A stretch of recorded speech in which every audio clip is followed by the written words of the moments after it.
What?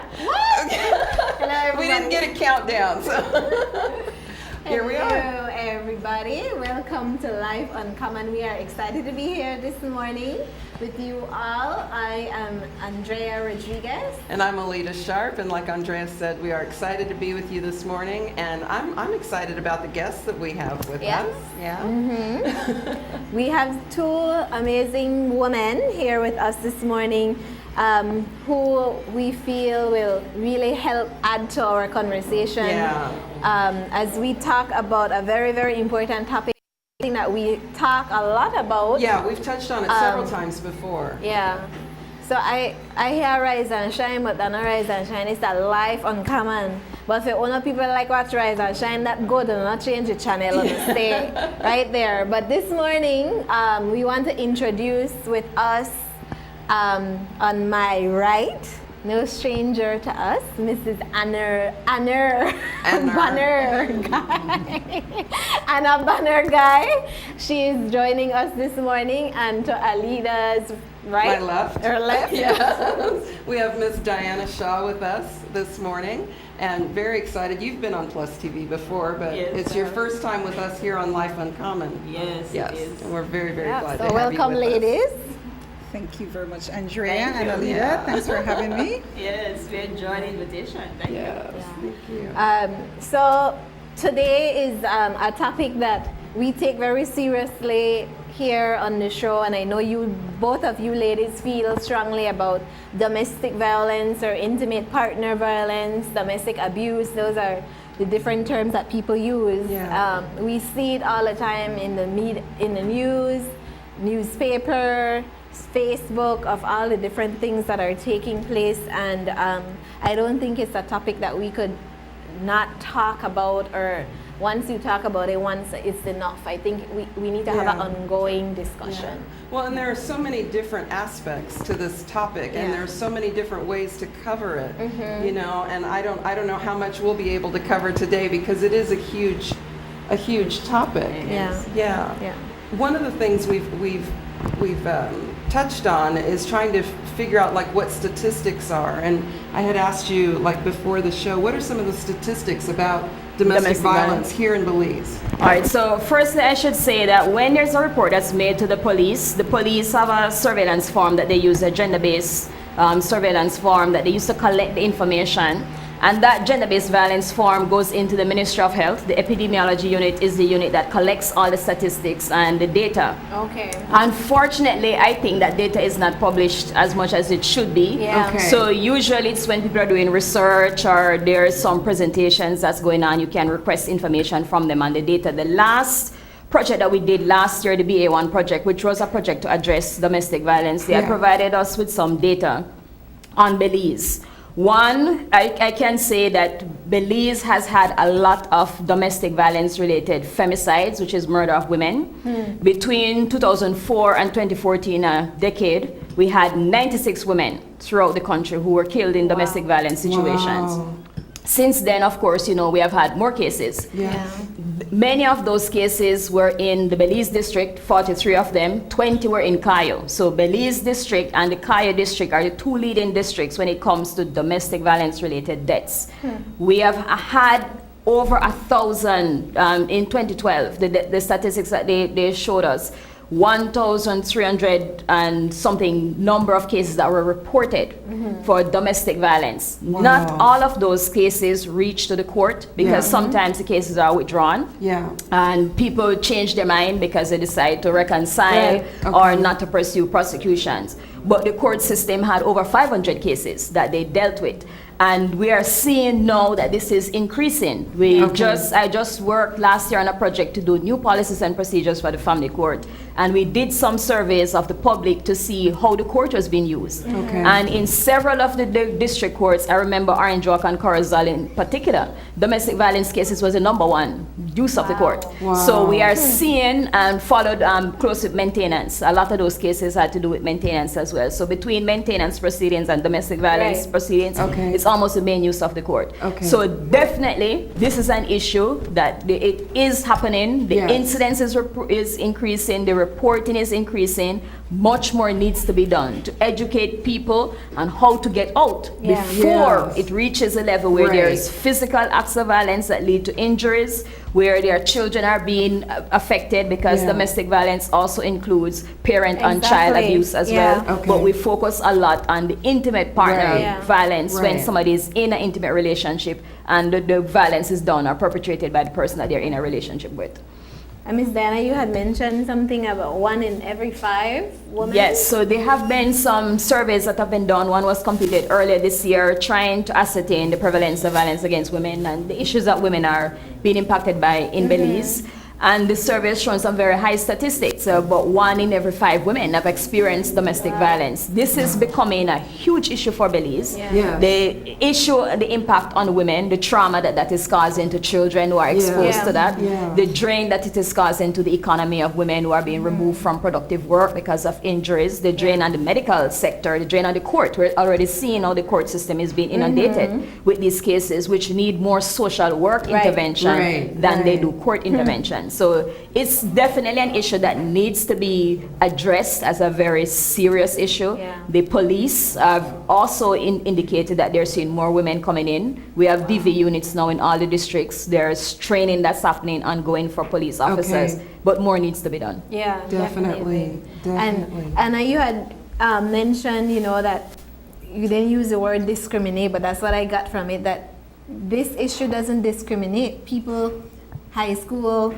bachelor's, master's, whatever different positions people might hold, they still are, they fall into a situation where domestic Right, and I violence think such- that affects the actual data statistics, because some of the people who are more reluctant to report the incidents are people who find themselves in certain position where they would feel embarrassed, Yes. where they would feel as if though it doesn't go along with who they're supposed to be in Yeah. terms of society and all Right, that. So right. the more we who believe we're societal or we stand in certain position in society, the more we come out and talk about this, Right. the more we Right. try to express ourselves, and especially from older women to younger women Yeah. and to young women, Yeah. that it is not your shame. Recently Right. I heard about a case, and I applaud the person who came out and said, this is not my shame. Yes. Or this Yes. is not our shame. Yeah. It's The perpetrator's shame. Exactly. and Exactly. so I know, even for myself, I feel a little bit embarrassed to talk about stuff like this if I feel like if it affects me or one of my immediate family member. Right. And so I'm thinking that other women are feeling the same thing. And this is a Definitely. time for us to come out and know that it's okay for us to make a report. Yeah. It's Yes. okay for us to follow through with that report. Yes. Right. It's okay for us to insist that the departments that are in place and the support that are supposed Right. to be there, that they're in action. Yes. Because Diana mentioned about from the inception of the physical abuse, which leads sometimes up to death, murder. Right. And what happens during that time? That is Yes. usually Right. prolonged over a period of time, Right. sometimes for Right. years. Yes. Right. And in those instances, I don't believe that the victims have enough support in any ways. Yes. So Yeah. if we get the support that we need when we report these incidents as victims, and the gaps are being closed, we have so many loopholes in the Yeah. system. Yeah. And those are the Yeah. things that we need to address also. We need to demand from the police department that their domestic violence unit follow through with certain things that they have in place. Yeah. And that these trainings that we are undergoing and spending so much money on these different trainings, They're that they're implemented. actually being implemented and carried out Exactly. through the Yeah. offices by Absolutely. every single officer. Yes. And who is doing the monitoring and evaluation of these personnel working in these departments? I think Yes. these are the things that we Yeah. have to push and make sure that it happens. Yeah. Absolutely. And the victim needs to be not treated as though they are the ones that That's are the causing the problem. perpetrator That's or the causing the problem. problem. Right. And I think confidentiality is such a big issue too in the very beginning, because if if somebody who feels that, you know, if they go to the police station to make a report, before they get home, the husband Somebody or else the calls, somebody boyfriend already or knows whoever about know, it. Absolutely. then you know that that has definitely happened, and it shouldn't. Yeah. It should. The confidentiality that should be there is not there. A lot of times, because we are a small community and everybody is connected and a lot of people are related, people become very familiar with information. They don't follow professional protocols that they know are there, and this is something that we need to insist on because it puts women in danger. I have worked with women in my early years when I came here. I did a lot of cases in the court system with domestic violence, and in a lot of those cases, they were compromised by people within the system. The woman made a report, somebody notified the husband, or she went for counseling, and then the counselor will be telling her, well, you need to try and make it up with your husband. Maybe if you guys sit down and talk it out, or you have to think about what's going to happen with your children if you leave. All of this bad information that we need to not cross professional boundaries. We need to ensure that we are treating these issues as seriously as they should be treated. Domestic violence is a crime, and it should be treated as a crime. Whether it's threats that's been made, whether it's a physical act that causes harm, those are things that it's a crime. So we should treat it as that. We shouldn't have this informality in how we deal with it. We have had police officers who told women, well, man, just go home and put on something sexy and nice up your husband, and then we forget about that. I have dealt with cases where police officers told women that is inappropriate. Completely They need to deal with the inappropriate. report that is made and treat it seriously and follow through with it. So I definitely support that. But we also want to see more women becoming more empowered to understand that even before it gets to that there are warning signs and there are red flags, and they can get out at that stage. Yes, and in particularly young women, Diana, because we have other women who unfortunately, we don't always pass on what is right. And so because we have been tolerating and we have been in these situations, and for many reasons we feel we cannot come out of them, we probably are not realizing the message we're sending to the younger ones and the younger women. And so now we have what Dan expressed earlier as what would be like a second generation of going through the same cycle. And so now this is a time that we need to really express how, you know, the seriousness of what is happening to these young women, because I myself work with youths a lot, and I know that it is real. It happens to the people that you don't think it's happening, and they hide it. They really hide it, and they feel ashamed. And if you get to find out and they know they try to stay away from you. And it does seem like the victims are getting younger and younger. It seems like this issue used to be confined to couples that were already married, but now it's coming into dating relationships. Oh yeah. Yes. You know? I mean, it used to be within a family, within a marriage, where women felt like, you know, they've got children, they can't walk away. But it's happening in early stages of dating, and young women are still staying. Even in high schools. I remember we had an incident 2 years ago in a high school in Belize City. We were going in because we do sensitizations in schools about abuse and exploitation.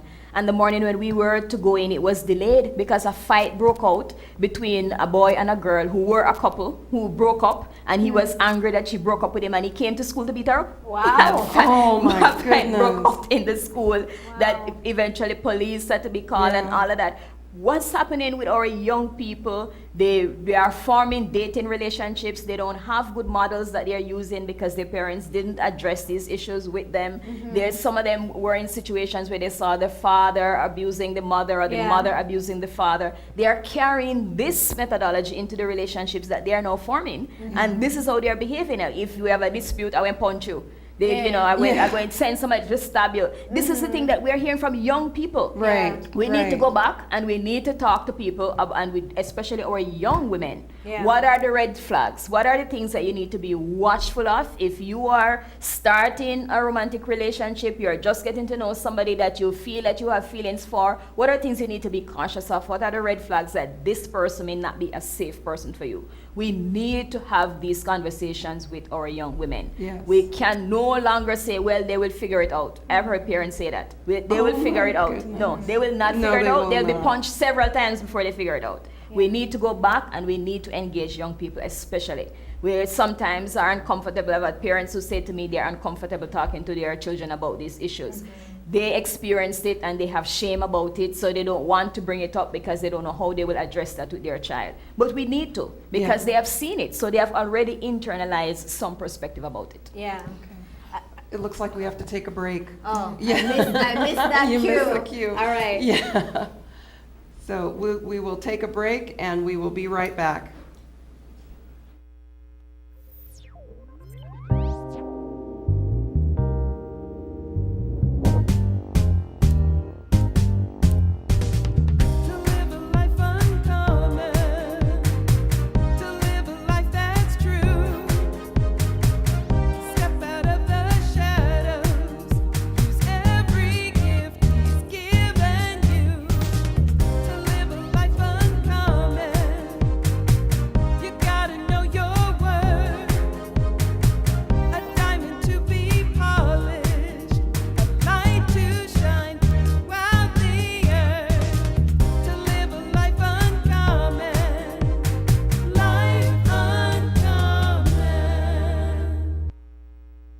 Belize, it's the second annual Grace Week Here sweepstakes and your big chance to win a fabulous kitchen makeover.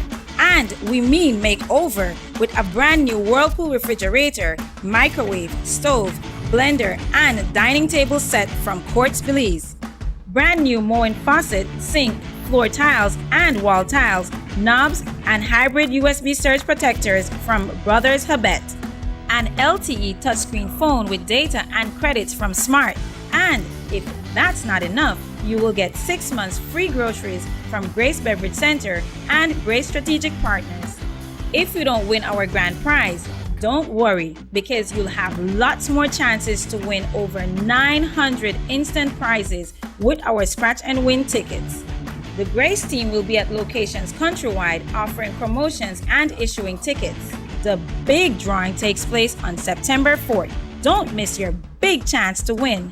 Grace Week Here. Like us on Facebook at Grace Kennedy Belize Limited and know when and where the promotion team will be.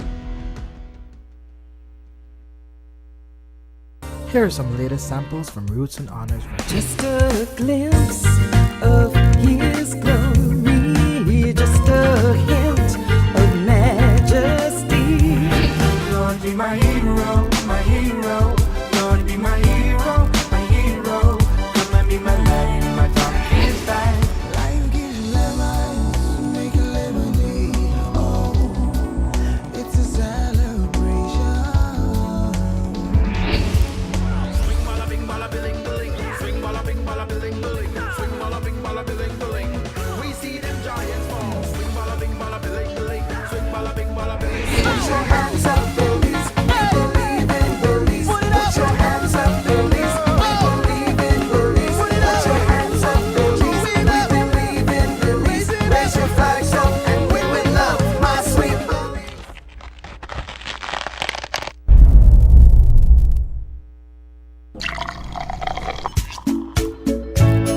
From the company who brought you Buendia freeze-dried coffee, Grace 100% pure Colombian coffee is made in Colombia, considered among the finest coffee regions around the world. Naturally freeze-dried, Grace 100% pure Colombian coffee is exposed to less heat than other coffee brands to preserve the flavor and aroma to make the perfectly convenient cup of coffee you deserve.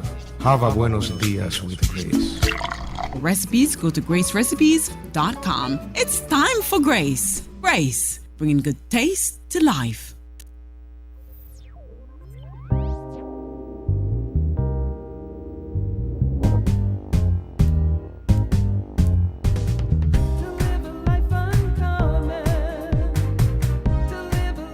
Welcome back to Life Uncommon. We are live here in the studio of Plus TV, and if you're just joining us, we're having a conversation on domestic violence, intimate partner violence. If you've been following us already, then you know we're really into this discussion. And one of the things that you had mentioned, Miss Diana, was about some red flags. Yes. Yeah, what are some of those red flags that young women, people should be looking for? So the red flags usually appear sometimes very early in the relationship, but a lot of time people rationalize them or they say, I will fix this person once we become a couple.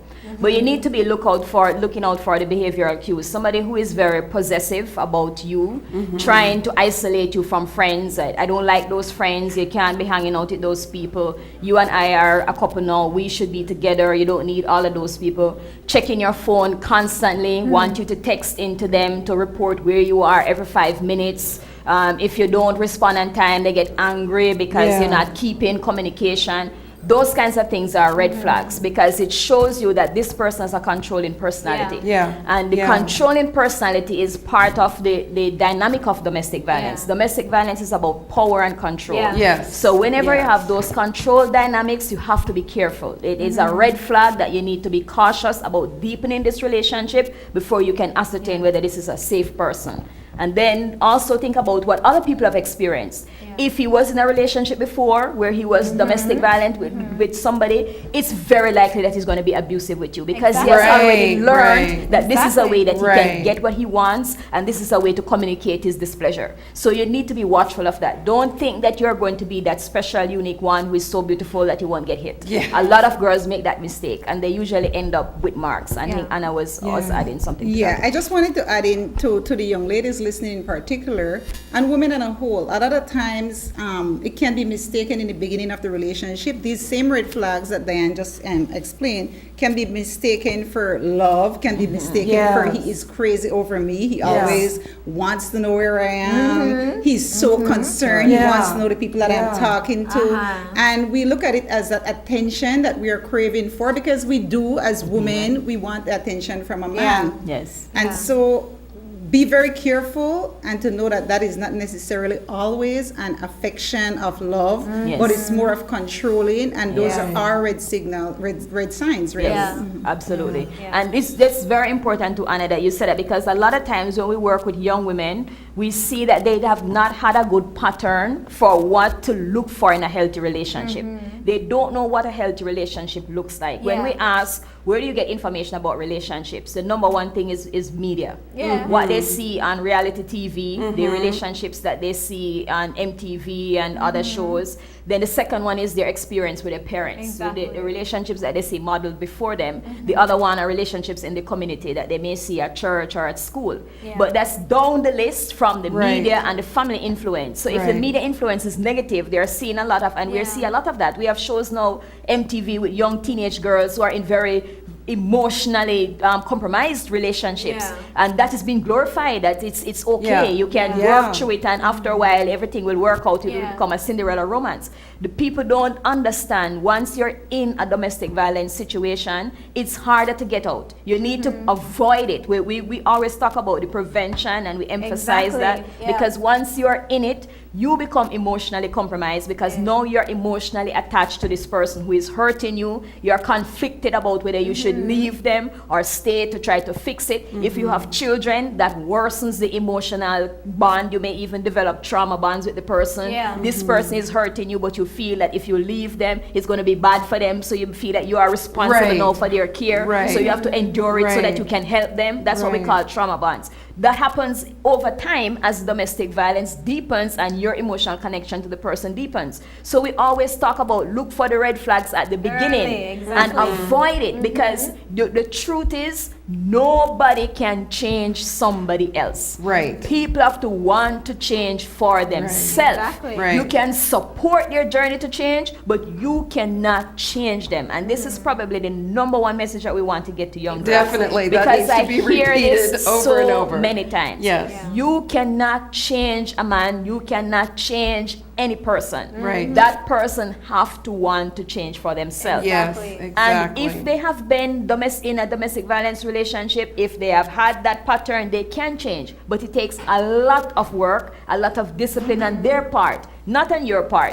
We have had women who say, I will go to the counselor and learn how to cope with the issue. That's not going to help the issue. He needs to go get counseling. And you need to be safe. So women need to prioritize their safety, the safety of their children, and they need to understand once you are dating somebody and you see things that make you uncomfortable, don't continue with the relationship with the hope that it will get better, because it most likely will not get better. It will get worse. And that's even if there's commitment, because sometimes as young women, when you date, you feel okay, if we get engaged and if we get married, it's going to be different. Yes. It's the same person you're dating Right. that Get is married. going Right. into an Yeah. engagement, that Yes. is going Yeah. into a marriage relationship. Yeah. So what that will do is just complicate your relationship more, complicate Exactly. the situation more, because you would be more committed to this person and you would feel more obligated to continue the relationship with this Yeah. person. Yep. Yeah. Yep. One of the things I've heard people say also to check to see how he relates with other females, Yes. his mom, sisters, or whoever, is also a sign. And sometimes you would hear people say, well, knock me. But, he verbally puts them Or down. emotionally abusive. Emotionally and abusive. verbally Yeah. abusive, and so they console themselves, well, at least they beat me. You know? And But I you will usually say to progress. those women, that's just waiting to happen. Yeah. And Because that- if yeah. he's already verbally abusive and he's emotionally abusive, what we see is that domestic violence is a very predictable pattern and Yeah. a cycle. And he's really just building up the courage to now hit you. So he's pushing, he's using the verbal abuse and the emotional abuse to push your boundaries to see how far he can go, so that he knows how much control he has over you before he decides to hit you. Yeah. Usually the hitting is the last stage, when he's sure that if he hit you, you will take it and won't take him to the police. So women have to be careful and they have to be mindful.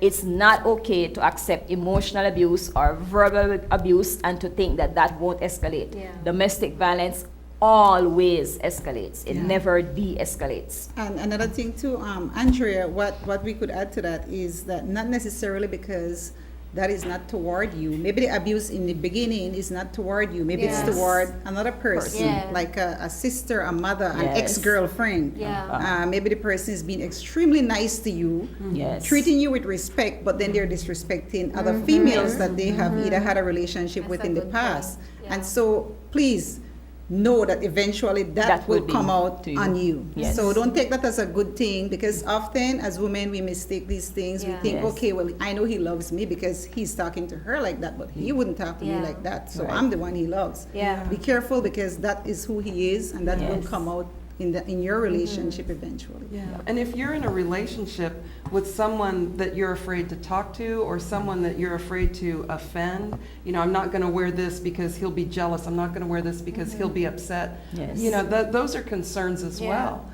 I've known about cases where women have been afraid to spend too much money at the supermarket because they don't know what their partner's going to say when they get Yeah. home. Yes. If you are afraid any step of the way in that relationship, those are red flags. Yeah. Yes. Those are definitely red flags. And one of the other red flags that I saw, what do your family or friends Say. Say. Or say? Yes. And the majority of them Oh, disapprove. This is Right. so That's a big important. red Yeah. flag. It's so true, because No, a you lot just of don't want times him- you just don't want him in my life. You and just- especially when you're young, it's Yeah. hard for you to deal with that, because a lot of times the parents and your friends see things that you don't see, because they exactly. see the person's interaction with other people, Right. and they know that they're just putting on a facade Yeah. for you, and you are Right. buying the facade and thinking Yeah. this is the real person, but this is not the real person.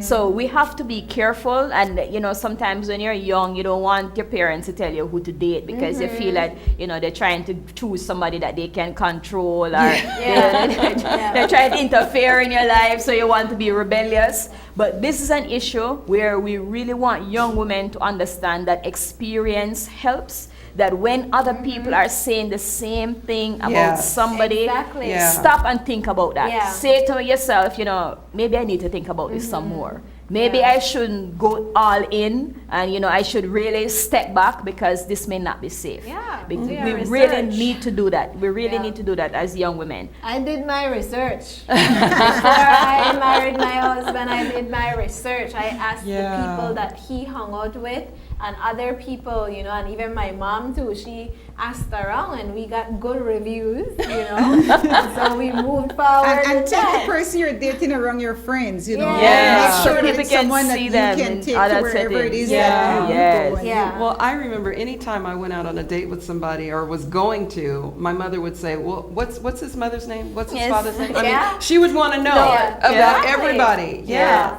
So I want to touch on this issue, and Miss Diana was the one that brought it to my attention, because she said that your mom might be telling you about this guy, but you don't listen, and so the mom might give up and say, well, I don't tell you already, or no Yes. listen. Right. But talk a little bit, Miss Diana, about the levels of the intervention that you were talking about. Okay, so one of the things that we want, especially people who may be in a family where somebody in your family is a victim of domestic violence, one of the things I really want to encourage family members to do, not to give up on that person. Sometimes you become frustrated because you give advice and information, you may even do an intervention, and the person may not respond, they may reject your attempts to help, they may come out and then go back. But we really want people to understand that domestic violence has a traumatic imprint, and it has a traumatic impact. So when somebody is in a relationship with somebody that they have strong emotional connections to, they have romantic feelings for, it's hard for them to admit to themselves that this person is harming them and is not a safe person for them. And it's harder for them to admit that to other people because they have to deal with the shame of exposing that they made a wrong choice, that maybe other people were saying that this was not a good person and they went against other people's advice. So now I'm a bad person for doing that. They have to deal with the shame of admitting that they have failed. There's a sense of failure that no, if I give up on the relationship now, I would have failed, so I need to stick it out and stay and see if I can make it work. So all of these things are going on in their mind, in their hearts. They are conflicted. Should I leave this person? Maybe they're about to change, and if I leave them, they will not change. Or all of these things are happening because of the emotional connection. It's not like other crimes. If somebody comes and breaks in your house and steals your TV, you have no problem taking a chair and whopping them in the head and tripping to get the TV, because you have a sense of violation that they have done some injustice to you that needs to be corrected. But when you have emotional connection to the person that's harming you, it's hard for you to make that transition to say that you treat this person as a stranger, as somebody who is dangerous. The boundaries are fudged. It's a gray area. So because of that, you will see conflicting things. You will say to the person, this is bad for you. Look at the injuries on your face. This person has punched you. You need to leave. And they may make excuses, say, no, I never even do it. A trip and I bounce up my head and the hammer. And nothing like that could have happened. Exactly. Completely unrealistic, because they're battling with the emotional issues. They may even, as I said before, have formed trauma bonds with the person where now they feel that they are responsible for that person's behavior. If I never burned the rice, he wouldn't do it. It's my fault why he's hitting me. They have to overcome all of these things in their mind before they are ready to walk away from the relationship. So typically what I've seen with women I've worked with, it usually takes 5 to 6 or sometimes more than that attempts at leaving before they leave. So they will leave, and I would say, let's go to court, get a domestic violence protection order so that this person can harm me. They say, yes, Miss D, I'm going to court. And the day of the court, they don't show up. And then I'll call and say, look here, you need to deal with this. I said, no, man, he came home and he apologized and he brought flowers and we went to Cheongsang and now we're all right, so we'll try working out. So, and then you don't hear from them, and then they call you a month after that. Well, we were arguing this morning and he punched me and now I have to go get a stitch.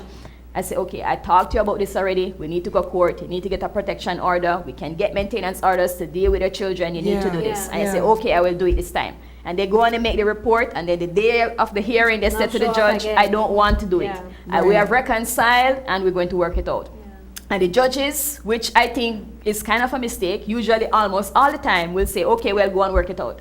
I think that the judges need to ask for the actual acts of accountability that are being shown, and should encourage that this person sign in. The court now have perpetrator programs. They should mandate these things. But usually it's discretionary. I think that there should be a discretion, that it should be automatic. If somebody is saying that they want to reconcile, we should put steps in place in the court order to ensure that they will be safe. We'll take a break. Sorry. And then we will continue that. But those are some very good points for sure. So people, don't go anywhere. We will be right back.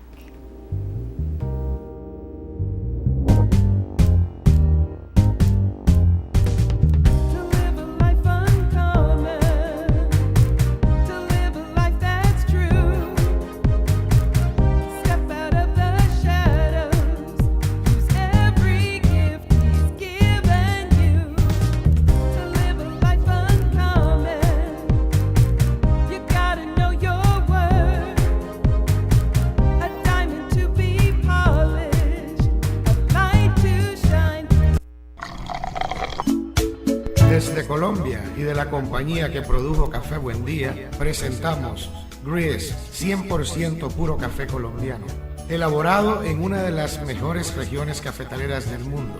Gris, 100% puro café colombiano, es liofilizado para mantener y preservar el delicado sabor y aroma del puro café colombiano. Gris, 100% puro café colombiano, la combinación perfecta para la taza de café que solo tú mereces. Buenos días con Gris, 100% puro café colombiano. Para recetas, visita gracerecetas.com. Es el momento para Grace. Belize, it's the second annual Grace Week Here sweepstakes and your big chance to win a fabulous kitchen makeover. And we mean makeover with a brand new Whirlpool refrigerator, microwave, stove, blender, and dining table set from Quartz Belize. Brand new Moen faucet, sink, floor tiles, and wall tiles, knobs, and hybrid USB surge protectors from Brothers Habet. An LTE touchscreen phone with data and credits from Smart. And if that's not enough, you will get 6 months free groceries from Grace Beverage Center and Grace Strategic Partners. If you don't win our grand prize, don't worry, because you'll have lots more chances to win over 900 instant prizes with our Scratch and Win tickets. The Grace team will be at locations countrywide offering promotions and issuing tickets. The big drawing takes place on September 4th. Don't miss your big chance to win. Grace Week Here. Like us on Facebook at Grace Kennedy Belize Limited and know when and where the promotion team will be.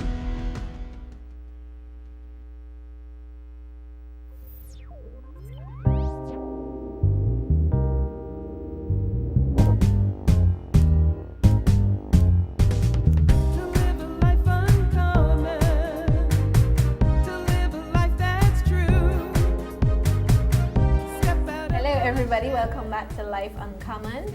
We are here in the studios live and we are talking about intimate partner violence. We just finished, or I don't think we could finish talking about relationship red flags and the warning signs. Ms. Diana was touching on some really important points of the reconciliation and different things like that and the intervention, and at first people might not want to hear what you have to say. And so Anna had some thoughts on what Miss Diana was saying too that I think is important. So yeah, Andrea, thanks. I just wanted to add on to what you were explaining earlier in regards to family member. I think and friends. I think it's very important when we have these people that we love, we care for, and we know that they're in a domestic abuse relationship that we don't support. We may not support the relationship, we may not support the acts, but we need to continue to support the persons we love. Yes. You're not supporting the relationship. You need to support the person you love. Don't stay away, because when you stay away and don't go to their homes or don't go to their events because you don't like their partner or you don't like the fact that they decided to stay with the person after being abused, then you're just making room that the abuse can even carry on to further actions. And so, and even this is going to be very difficult, but I think one of the things that's even more important is to actually make connections with that person too. Don't just stop talking to that person altogether, because that person needs to know that you are there for your family member, you are there for your friend, and that level of support is going to actually help. You know, so, and it's a hard thing to do. I know it is, because a lot of time we said, oh, I talk to my daughter over and over and tell her not to be with that man. I just have to leave her alone. No, don't leave her alone. That's the mistake. Don't leave her alone, because that's exactly what she's going to be. She's going to be alone, and the support that she is going to experience is the one coming from the same perpetrator. Eventually she's going to think, okay, you're the one by my side, and he's going to use that against the family members and friends. You don't have anybody else but me. You see them here with you? Do they know what we go through? No, I am the one here. And so we have to really, you know, we have to go in some uncomfortable situations sometimes to really reach out and assist the people that we love. That's so true. So don't give up. I think that's the message too of the family members or friends that are concerned. Even if they brush you off, and keep trying, and let them know that there's a safe place if they decide to leave. There's a safe place. And I want to also encourage people that you could text in. Our numbers are right there on the screen.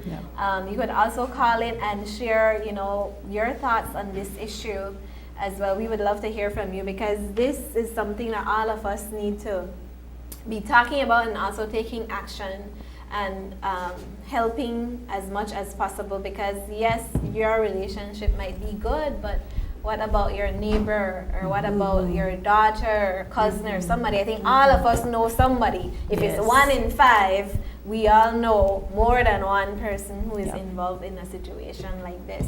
So we did get a text in, and this person is not happy, about the different domestic violence issues that she's been seeing on Facebook, and one really touched a chord with her.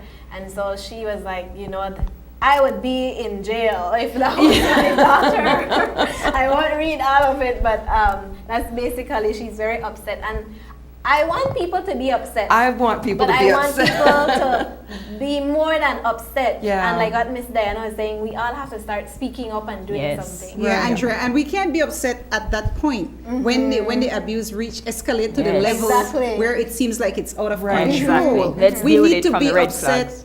initially. Right.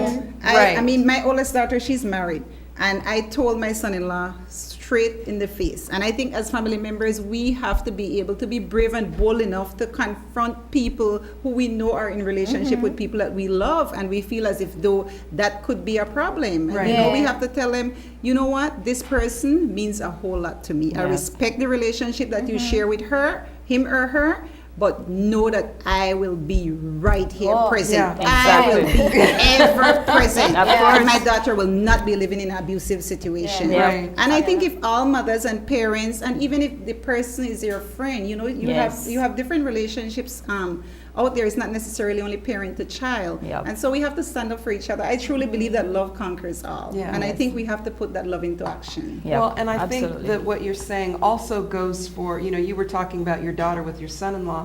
I feel just as passionate about my son and my daughter-in-law. I told my son, if you do anything to hurt her, I will come after you. I love her, and she is very important to me. She's the mother of my granddaughter, and I don't want her to get hurt at all. And I would never stand by and allow my son to disrespect her or cause her any harm or pain in any way. And I think as women, as mothers, as wives, we need to look at that. We don't just need to protect our daughters, our daughter-in-laws, our nieces, cousins, whoever it is. That is so important. Because we have to take a comprehensive approach, because if I am talking to my son-in-law and his mother is talking to him, he's hearing the message. He knows that there is no room for that kind of situation. Right. So I want to put in something I've heard in some sessions that I've done at domestic violence from the point of view of men. Because sometimes men will say to me, but you're always talking about women who are and it's not only women who are being abused, it's men who are being abused. That's true. And I've had men who have said to me, I have a wife who is very aggravating. She provoke you and she says things deliberately to upset you. And you have no choice but to punch her. No choice. I would say, that's usually the excuse, that it's not my fault. It's her fault. If she never provoked me or she never do this, then it wouldn't become domestic violence. And I usually say to that's not true, because you already made the choice to be violent actually long before you met this man. And we need to be engaging men to talk about that, because anger responses are programmed. It's something that you have developed from your childhood, either because of your experiences where you saw anger being used as a way to resolve disputes. You don't like what somebody says and you want to establish your position on it, and you use anger. You want people to do what you want. You use anger. We learn a lot of bad anger management issues from our parents and sometimes from our communities. And a lot of men have been socialized to believe that it is okay for them to use anger to get what they want and to justify their responses. I think we have a call. I don't know which one he pressed. Good morning. Hello. Hello. Yes. Hello. Yes. Good morning. How are you? I'm in my TV. Yeah, just watching the program. I just tuned in now. Yes. Yes. I'm in a relationship for quite a while. I go through abuse from my spouse that will come along for 13 years. I stick with it because of my kids, and I sit with her and I told her, there's a man running away from the child. I'm not. So I'm going through a lot of abuse by her just because I want to be with her with my kids. How would you adjust that? That's a good point. So that's a Thank little you. bit of what I was saying a while ago. Yeah. That it's not only women, so flip the side on to look at Right. men. And I would say that in a lot of those situations and a lot of those relationships, what has happened is that there's bad communication dynamics that have been established. Right. And in some cases, that can be corrected with counseling intervention, where counselors can actually confront both parties about the bad relationship dynamics that are there and help them to relearn better ways of communicating with each other. How do we express anger? When we talk to children now in our Rise Clubs in schools, you talk about using your I statements. I am frustrated when you take my pencil without asking because I believe you don't respect my property. I would prefer for you to ask me and then I can lend you. Using those things to set boundaries. Yeah. Couples therapy, they do a lot of that. I know Alida and Tom do a lot of marriage maintenance counseling. And that's an important part of the conversation that needs to happen, because a lot of persons have gone into relationships and they already have bad communication dynamics because they did not learn proper ways in their home or in their family dynamics about resolving disputes, and they take that into the relationships and they don't know how to deal with a disagreement. They take it personally if somebody opposes their viewpoint. They take it as a sense of the person's trying to demean them. It's a sense of failure. I have to be a man and show her that my position is the better position. So that kind of dynamic has to be changed. They have to relearn that and learn more about partnership, mutual respect, the characteristics of healthy relationships there that I posted yesterday on Facebook, that people need to understand that you have to be able to communicate about disagreement, to find a way to express what you want without using anger to force the other person to do what you want. Those things have to be learned if you have not had good patterns. And you need to seek help, because you probably won't be able to do that on your own. You need somebody else that both of you can be accountable to, that can help you to, one, identify those bad patterns that are there, and then learn the tools to be able to correct them. Right. And a lot of time when, I'm sorry, Alida, a lot of time when people express that I want to stay in a relationship for the benefit of the children. Okay, that was my question. It's because you really want to stay in a relationship. Yes. Right. You are getting something from that relationship as well, that you want to be there. Right. So you have to admit, do I want to stay in this relationship? Yes, I want to stay in this relationship. And like Diana said, I would like to stay in this relationship, but and what then do I need to do? certain things need to be in place in order for you and your partner to work on to continue that relationship. And a lot of times when we use children, I don't want to say as an excuse, but when we say we want to stay in a relationship because we want our children to be in a union, a family union, and ladies will say they want their children to have a dad and the Right. But what are we really teaching the children? That sometimes it can be even worse. The things that they're experiencing in the dynamic of all that's happening there. So you have to look at that too. What am I passing down to my children through by staying in this relationship? So are you really staying in a relationship for your children? What are they getting from the relationship? And how do you move forward? And another thing too, sometimes we can take break from relationships. It doesn't mean you get involved with another person. It doesn't mean that you don't want to be with that person anymore, but you cannot sustain, or you cannot be in a relationship that is not safe for you. Right. It's not safe for you. It's not safe for the family. It's not helping the situation. So there are different measures that can be taken. I would say to that caller though, if it feels that he is not comfortable confronting the other person to say, we need to have a conversation about the dynamics of our relationship, maybe you can find a third party. I usually say find somebody that the other person respects. Don't choose somebody that like you or is your family member, because that will create hostility, because they're going to say the person will be on your side. Find somebody who is neutral, that the other person respects, a community leader, pastor, some other person, and say to this person, you know, I want us to go and talk to this person, Yeah. or invite the person to come to your home, even Yeah. better, so that, you know, Yeah. it's a captive audience. And invite them for a meal, and then have a discussion that, you know, some things are going on that I think that we need to talk about. It's like a mini intervention. It's the same methodology. Some things are going on I think we need to talk about. I'm not really comfortable talking about it a lot, so I bring this person to help us because I don't understand what I need to say, and I know you probably don't understand all of what is happening and how it's impacting me, or how my actions are impacting you. Let's create an open space where we can talk about these issues and then decide what we're going to do about them.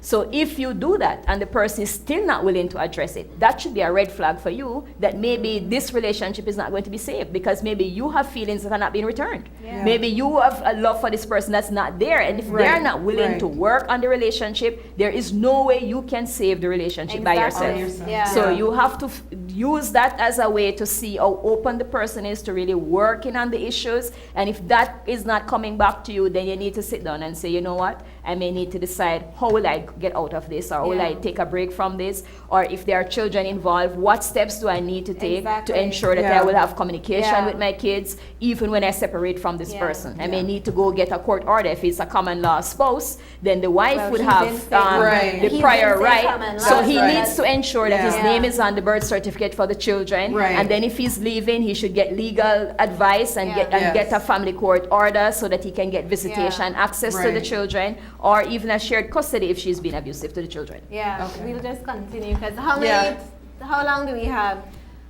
Okay, so because for me, I'm thinking like, you know, if it's a lady, we would say, oh, you need to get rid of that man. And so my heart goes out to this guy, Definitely. you know, and I'm saying like, and I was saying, what are the children getting? Do you want your kids to continue be in that kind of environment? And I know ladies tend to use the kids as fans, or you know what?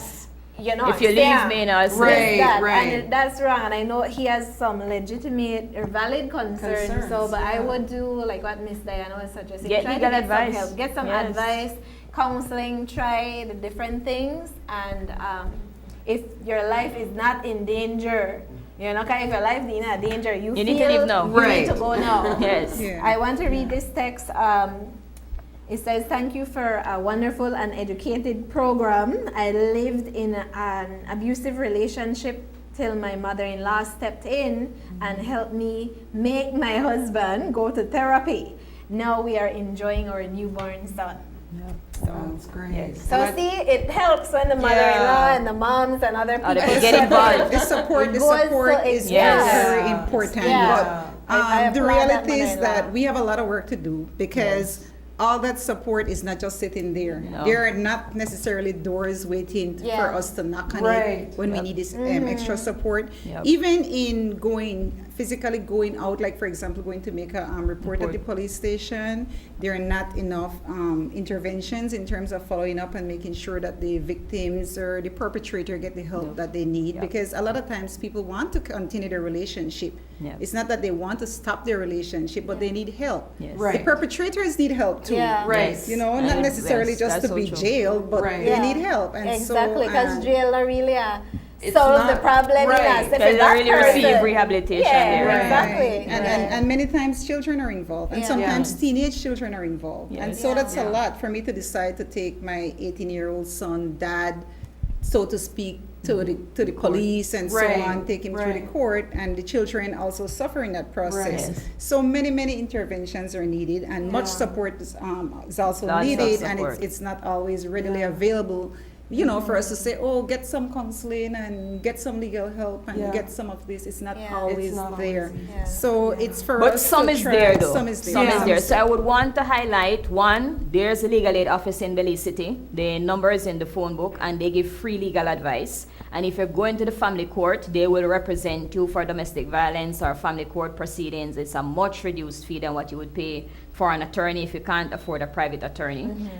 There is clinics like BFLA that do counseling. They work with women who are victims of domestic violence. They will work with men as well. We have domestic violence shelters, one in Cayo, one in Belize City, one in Corozal. We do counseling at CDF, where we work with women who have been in violent relationships who need counseling assistance and therapy, and sometimes with children.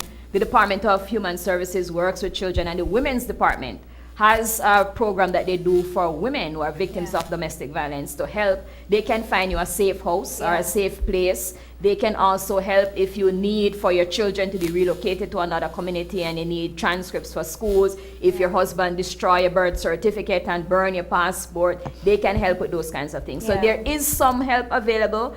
You may need to, however, reach out to somebody in your immediate circle first so that you get that support, because you may need somebody to accompany you to go to the women's department if you don't feel comfortable doing it by yourself. You may need somebody to accompany you to go to court if you don't feel comfortable making a court application. Because you might not even know where the court is. Exactly. Right. So, or understand the first step is to talk about it. Exactly. You have to talk about it. Reach out to somebody. Don't keep this silent. Don't say, I'm just going to pray and hope that it changes. That's probably not going to be enough. All right. Talk to somebody. And to add to that support, Dan, I would just like to say that in Belmopan, there's also a safe house for women who have been in domestic violence relationship. And the people, the founder, or the persons who are coordinating and doing all the work to make sure that this is carried out, they prefer to stay anonymous simply because they don't want the location to be disclosed. Right, and that's important. And all that. So if there are any women or young women, any women at all in Belmopan or surrounding areas that have been suffering from domestic abuse and need some form of relief, please, you could, for now, if you're on Facebook, you could inbox me, or you could just go ahead and reach out to me. Absolutely.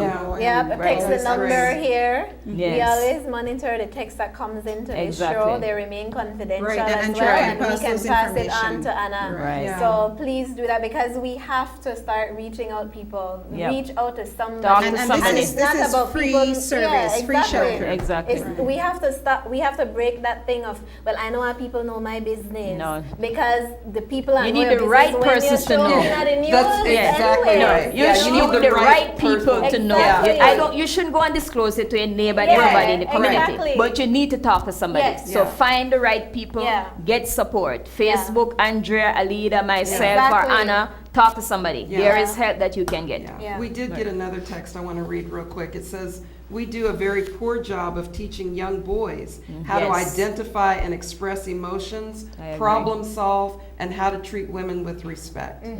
And I appreciate getting that text, because it's true. And we have to start with children when they're young. And that's one of the important things about going into the schools or having different programs where children are learning. And like Miss Diana was sharing earlier about teaching children these I statements. I feel, express your emotions. I feel angry when this happens. Teach them safe how. way instead of punching.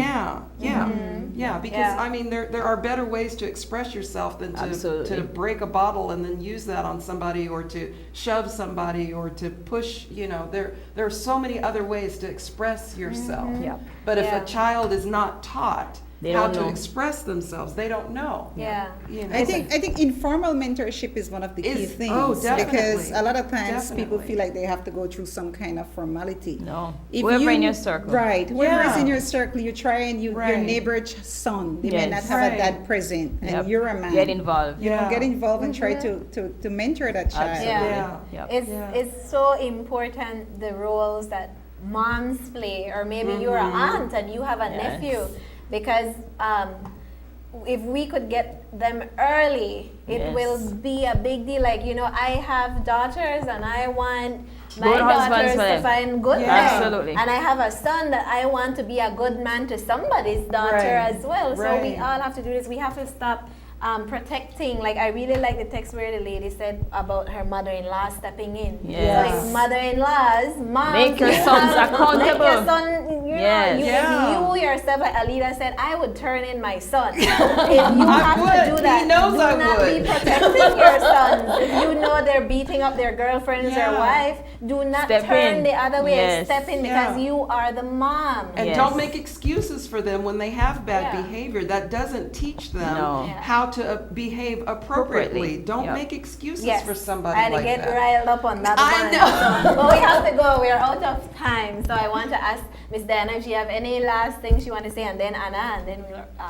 I think the most important thing I want to say, if you are in a situation where you feel uncomfortable about the relationship, some things that are happening that shouldn't be happening. The person is not respecting your viewpoints. You see where there are some control dynamics being established. They're trying to isolate you from your friends or from your family. You start hearing these belittling comments. They're trying to put you down in public. The verbal things are escalating. Really respond to those red flags. Talk to somebody. Even if you decide you're not sure if you should leave or break off the relationship, talk to somebody. Say to them, this thing happened with this guy I'm with, and I wasn't so sure how I should deal with this. I didn't really like how this happened. What do you think? Find somebody who is a safe person to talk to. Get somebody else to weigh in on that situation. There's a reason why you have felt that discomfort. That inner sense of guidance that God gives us to give us a sign that something is wrong, we should never override that. Yes. We should listen to that Yes. because it can save your life. Yes. Really respond to that. Get help. There is help available. Don't feel that you are alone, because you are not. Even if nobody in your family is willing to support you, even if everybody is telling you make your bed and you should lie in it, even if people are saying to it's your fault, don't accept that. Speak to somebody. Right. Thank you. Well, I think our reality that we have facing before us is that many of our young men are lacking. Many of them are lacking. But I don't think that should give our young women the right to settle. So I would just like to pass on the message not to settle. And if each one of us say we won't settle, then we would be helping them. Because if they come to start a relationship with me and decide I will not settle for this, and they say, okay, that won't work because she's being, whatever, hard to get, whatever it is that they want to say, then they go to Andrea. If Andrea settles, that's not going to help. But if Andrea says, stand on this same ground and say, I will not settle for this kind of relationship, these are red flags, they could lead to abuse and all that. So if each of us partner in our mind, in our thinking, and have goals in your relationship, have relationship goals, and don't break them because somebody is cute or because it's somebody who's popular. Right. And so I just want to say, you just have to stand firm on whatever it is that you set out to do, and it's going to work out. And we need to support each other. It's very important. But as usual, I always take this opportunity to do different things that I'm not supposed to do, I guess. But at Belmopan Active Youth, we're starting this mentorship program. And it's something that we have embarked on to start. It's within our plans for a few years. And the reality is that we target a lot of at-risk and unattached young people, and most of those are young men. Many females, but most young men. But what we don't have is the mentors for them. Like we have more women volunteering than we have men. So I just like to use this opportunity to ask men if they have the time to volunteer to become a mentor. We have the young men in place for you to mentor, and it's badly needed. So just call the Belmopan Active Youth office at 622-1545 or stop in at the Belmopan Civic Center, and we definitely need more mentors for young men. I hope people will take you up on that. I think that's so important. I want to say, like Anna was saying, you know what? Puppies are cute. They're cute, they're cuddly, and then they grow up and be big dog. Women sometimes like to say, man the dog. But you may like her when it's a puppy. So be careful, ladies, because the puppies want to bite eventually. Do not settle like what Anna was saying. Just because the puppy cute no mean you have to carry her home. You know what? We have to look at all the dynamics like what we were talking about. Look at the different red flags. Even do compatibility tests, Find out what you have in common with this person. Is this going to be a healthy relationship? And if you're already stuck in it and you want out, like what we said, text this number that is on the screen or was on the screen, 634-8107. Contact any of us on Facebook. We will try to do our best to help as much as possible. Reach out to somebody in your circle, like Miss Diana said. But let's break this. Let's end this because I don't want to hear another person on the news that died, or to hear or see on social media the effects of a bad situation. I open that. And I agree. I think it was Anna that said earlier that love can conquer a lot of things, and I believe in that too. But sometimes love is tough. Love doesn't settle. Love says this is what needs to happen. This is what I will or will not tolerate. And I think we need to look at that. And in love, we need to support one another. Yeah. And that's going to make a difference. That's going to help bring this cycle to an end. Going to counseling doesn't mean you're crazy. Going to counseling means I need help with this particular issue. Yeah. And if you're concerned about your neighbor or your cousin or somebody finding out about what you're doing, if you've got the right counselor, there will be confidentiality in place where you can say what you need to say and get the help that you need. Yeah. So I really hope that people will start to even look at counseling in a different way. Yeah. So with that said, we do Yes, need to wrap thank up, you. and it's time for us to go. Thank you so much to Grace Kennedy Belize for supporting us. Thank you to Roots and Honor Records. Thank you to everybody that's been watching. We really appreciate it. We could not do this show without you. That's And right. thank you to Anna and to Diana for being with us this morning. Thank you. You'll be back, peoples.